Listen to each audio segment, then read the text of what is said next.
Welcome to the Deep Dive. Today we're digging into the sources behind a dish you probably think you know pretty well, the Caesar salad. Yeah, forget the Roman emperor connection. The real story is much more recent and honestly kind of unexpected. It really is. And, it's actually celebrating its centennial this year, 2024, born out of, well, necessity in a very specific place and time. Okay, let's unpack that. The sources point to an Italian immigrant chef, Cesar Cardini, creating it in Tijuana, Mexico, July 4th, 1924. Exactly. And the why Tijuana part is fascinating. Cardini had restaurants on both sides of the border, right? Right. Yeah. But during Prohibition, his Tijuana place was booming. You had all these American tourists crossing over for legal cocktails, for entertainment. Ah, okay. A Prohibition hotspot. Totally. And the story goes, this huge 4th of July rush just wiped out his kitchen supplies. He was forced to improvise with whatever was left. Wow. So what did he actually have? Sounds like not much. Well, the sources mention things like lettuce stalks, whole romaine leaves, apparently olive oil, raw egg, Parmesan, Worcestershire sauce. Raw egg and whole leaves. So, like finger food. That's the story. Julia Child even talked about seeing it prepared tableside like that back in the 20s. That's amazing. Just those few things created that flavor. Well, it's simple but complex, And this gets us to the big debate. What was in that original dressing? Okay. Cardini's daughter was adamant her father wanted a subtle salad. She insisted he specifically didn't use anchovies. Wait, no anchovies. But that salty umami thing, isn't that key? For many modern versions, yes.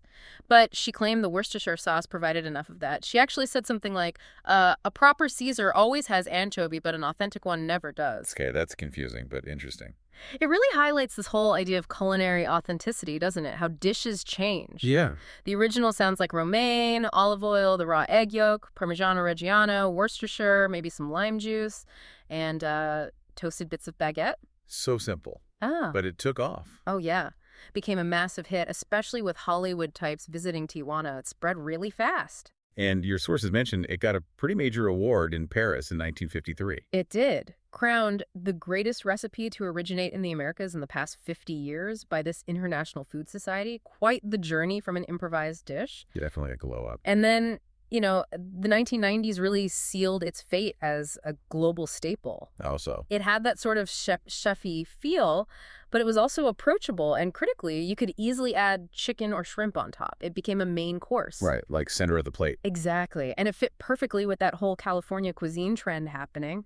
Then fresh, lighter, maybe? And now, it seems like it's a base for everything. The sources mention all sorts of variations. Oh, completely. You see spicy Sonoma Caesars, Mexican Caesars with cotija and jalapenos, even like miso Caesars with shiitake mushrooms. Wild. And kale Caesars, right? The whole superfood angle. Yeah, kale, hemp hearts. Plus that trend of bringing back tableside preparation for the experience. It's constantly being reinvented. So why has it lasted? What's the magic?